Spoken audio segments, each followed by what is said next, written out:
ఇప్పుడు రేవంత్ రెడ్డి మోడీ ఇద్దరు కలిసిపోయారు కదా, వాళ్ళ టార్గెట్ ఏంటంటే కేసీఆర్ ని పక్కకు తప్పించాలి.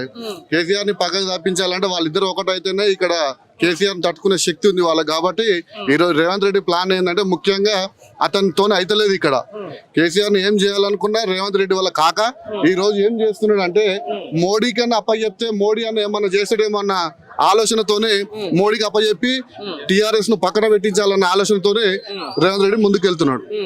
నిజంగానే ఇప్పుడు 1,00,000 కోట్ల రూపాయల సంబంధించిన కాళేశ్వరం కూలిపోయిందని చెప్పి పదే పదే చెప్తున్నారు. నిజంగా కూలిందా? కాళేశ్వరము చాలా పెద్ద ప్రాజెక్ట్ అది. సరే చిన్న చిన్నది ఏమన్నా అయితే అవుతుండొచ్చు. మన ఇల్లు కడితేనే ఏదో ఒక చిన్న పిల్లర్ ఏదో వంగుతుంది. దానికి రేవంత్ రెడ్డి గారు ఏదో భూతద్దంలో పెట్టి చూసి రైతులని పొట్టగొడుతున్నాడు తప్ప ఇంత ముందుకు ఎన్ని ప్రాజెక్టులు లేవండి మన దగ్గర.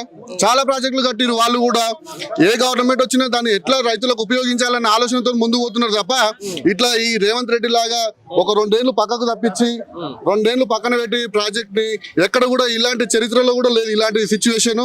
రేవంత్ రెడ్డి గారు మరి రైతుల పొట్ట కొడుతున్నాడు. ఆ కాళేశ్వరం పేరుతోని కాలయాపన చేయడం తప్ప వేరే ఆలోచన లేదు రేవంత్ రెడ్డికి.